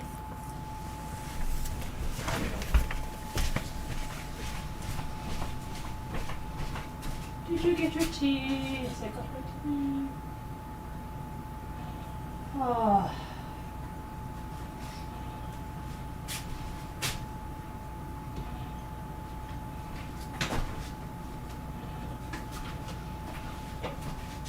I feel like I'm in 7th grade again and on the phone with my friends with my roller skates on. Yes, I talked on the phone while wearing roller skates, like Tootie from Facts of Life.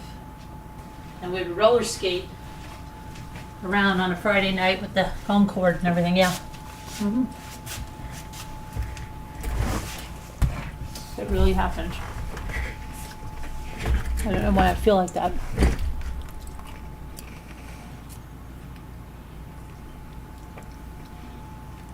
Hi, Sassy.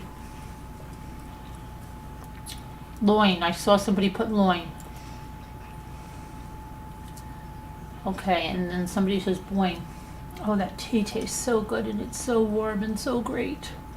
It's so wonderful. Lingo. Lingo. No. You know. Okay. I'm so cold. Where is Kevin? He's probably sleepy. He was up a long time. He was up a long time.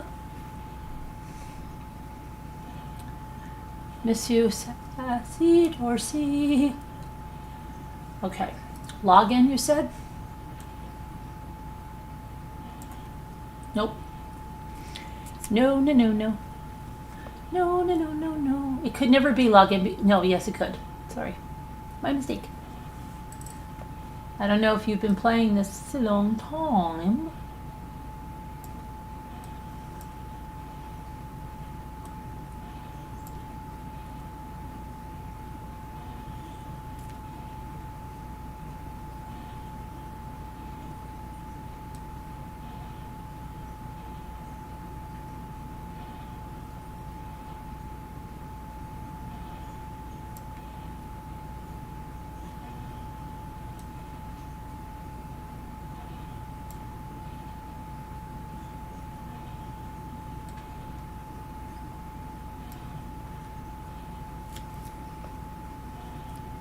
Bling? It's time for a bling ring. Okay. Nope. What is lino? I don't know. A lino. It's a piece of linoleum. I don't know. It's a lino. Lino. I don't know.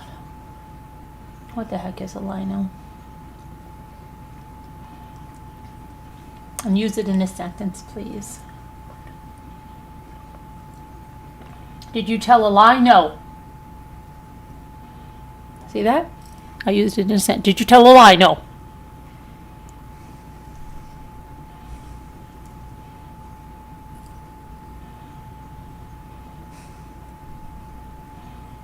Remember that one on Mr. Cotta? Use the word officiate in a sentence. My uncle got sick because of officiate. Hello, one-eyed blonde dots. How are you? How are you? How are you? How are you?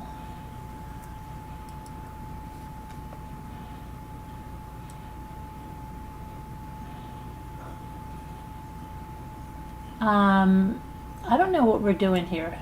Okay, now I need some help on this one.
No, no, no, no, no, no, no, no.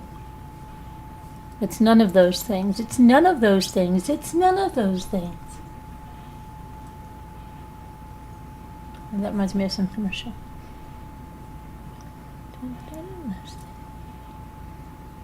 Oh, it's that, yeah. My man wouldn't touch you with a 10-foot pole. A 10-foot pole. My man, my man.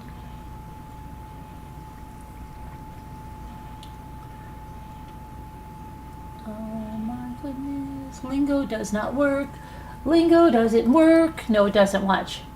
Lingo.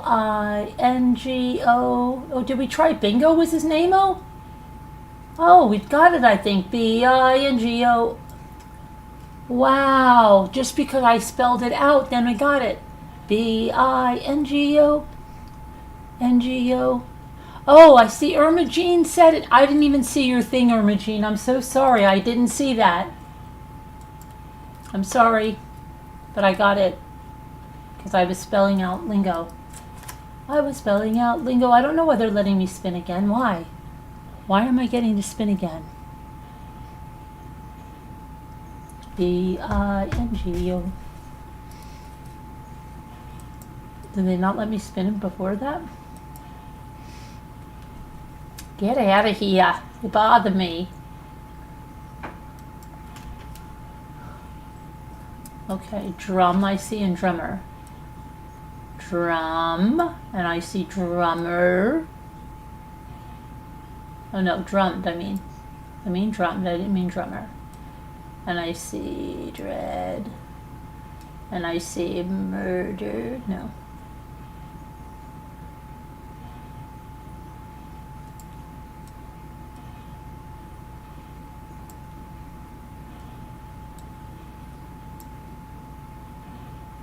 Red rum, Mrs. Taurus. Sorry, red rum, Mrs. Torrance. Red rum. Red rum, Mrs. Torrance. Red rum.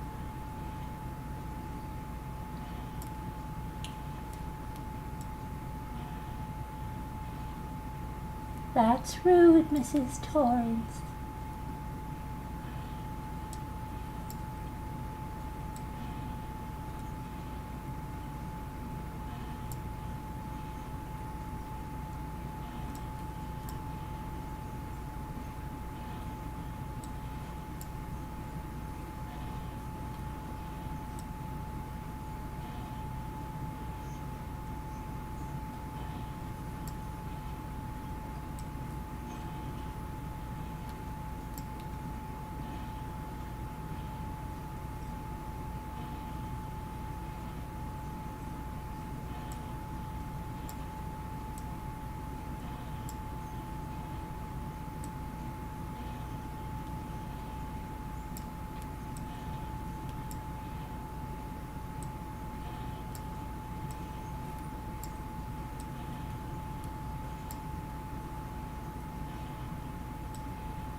thud.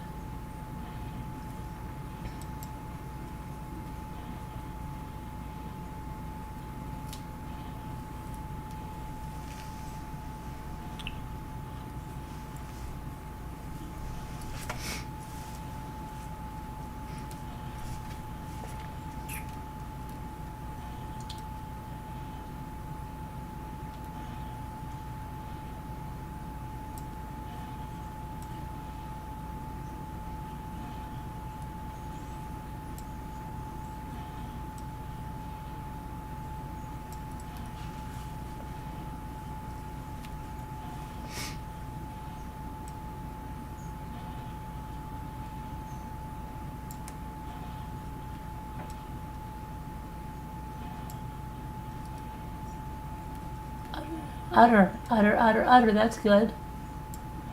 Very good, Mary Warren.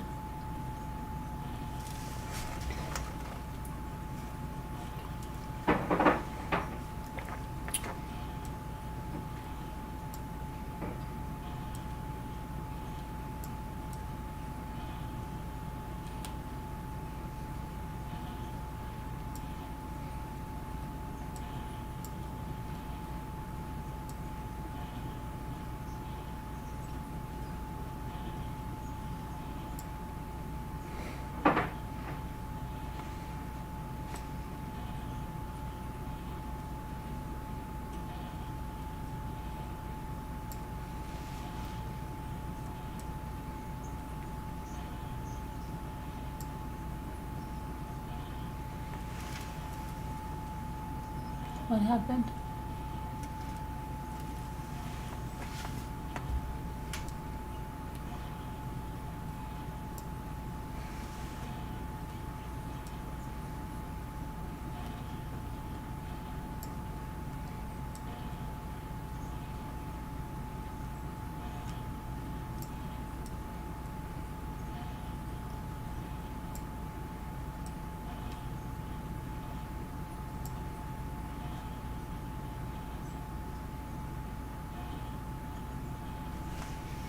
And Mary Warren said, "Utter, we have it."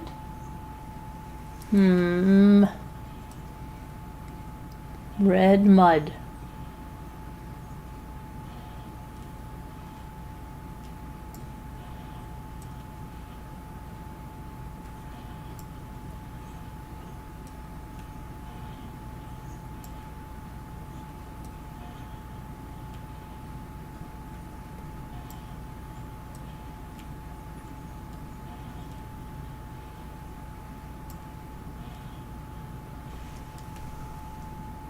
Remud? Remud. No.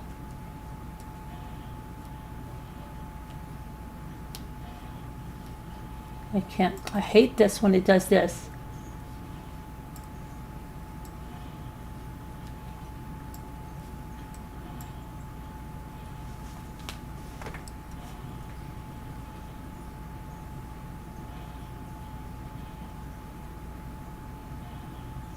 Demu.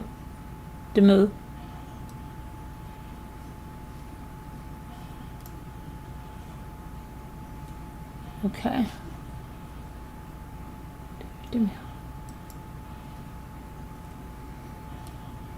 I see noise and I see noises. Nose and noses.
I tried nose, it doesn't work.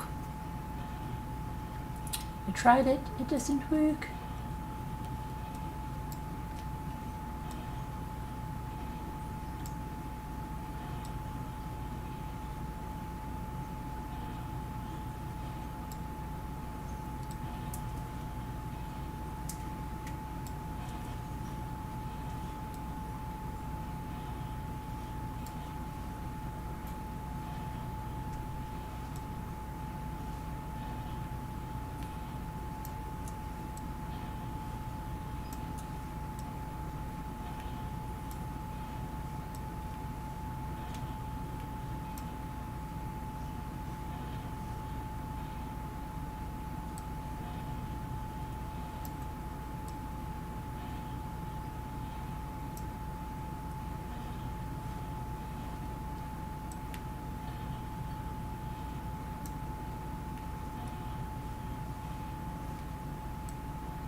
Oh.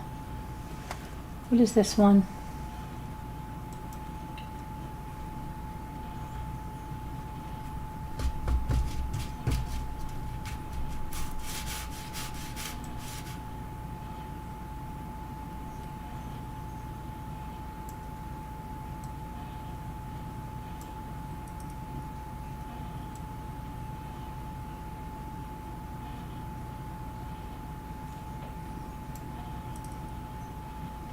I don't know, you guys. Are we going to have to call it a night without knowing this? Are we going to be the laughing stocks of all of YouTube?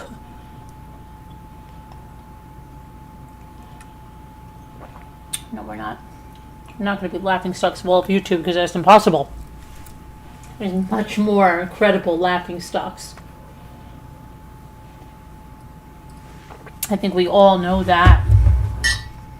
So, what are we going to do here?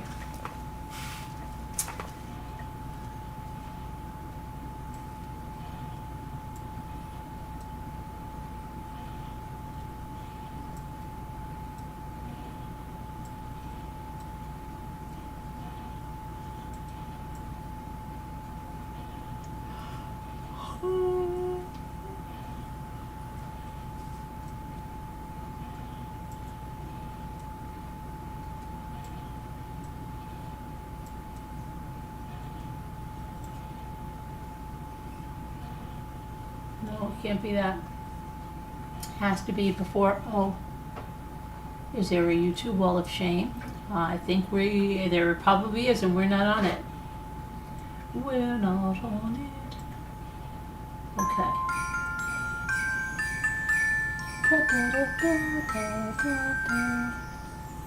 Thank you for following us. Who is that? Let me see who that is. Who's our new follower? It is none other than.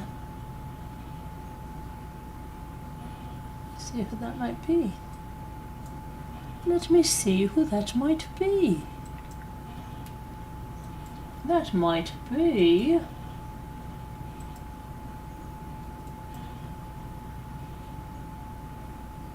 Let me see.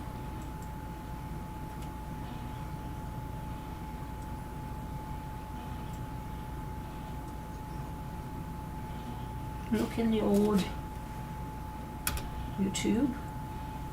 Streamlabs tells me. What is that music? What is it, Mr. Streamlabs? What is that music playing for? Why, Mommy Ramblings? That is because you have a new follower.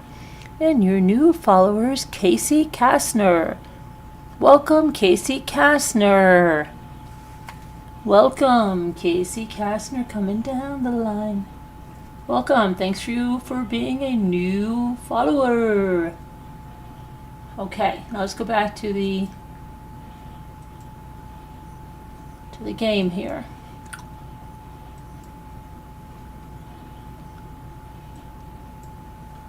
All right. Now, yes, you said.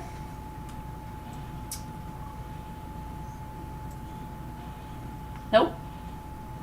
And I tried NOES. I know I did. Nope.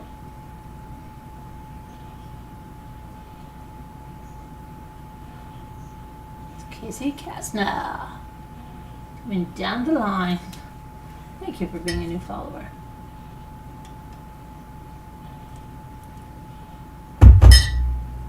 Welcome, Casey. Give Casey a round of applause. Okay, come on. Let's go with this. How do we figure this out?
Owsy oats, nosy oats, and little lambs eat ivy. No.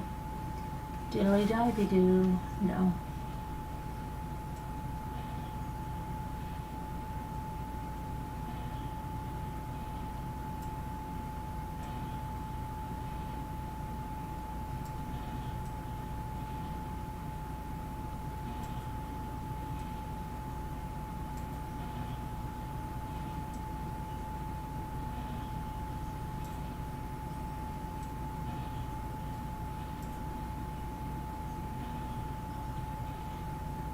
I have ions.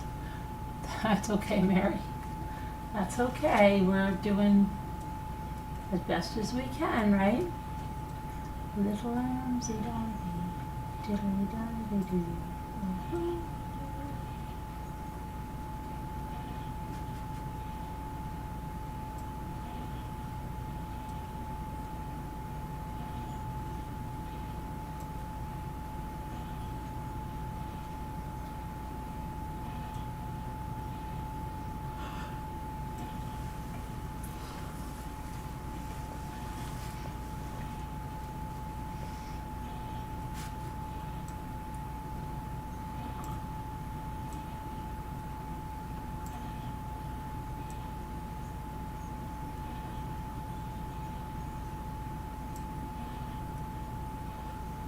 You did noses, but I know, but nose isn't there. Watch, N-O-S-E. Oh, that's not right. You can go back, Bucky Ann. I put in nose 40 times. Who saw me put in nose? Who saw me do it? I did it. It was declined. It was, oh, I am so angry. That's not right. That is not right. I put it in. Oh, that's wrong. That is wrong.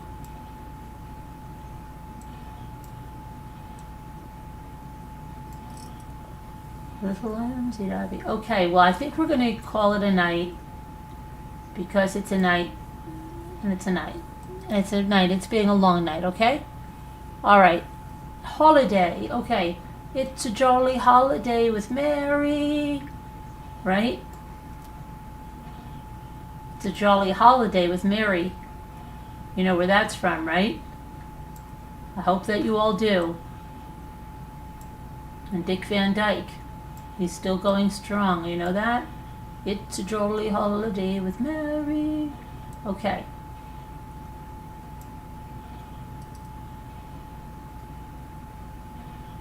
What else am I going to say? That I have to go? I do. May not have been exactly. It's just aggravating. No, because it said it. It said it to me. I'm not taking that. Okay. Anyway. It's crazy. I don't want to do it anymore when it does that. I'm like, break it. All right. So we'll see you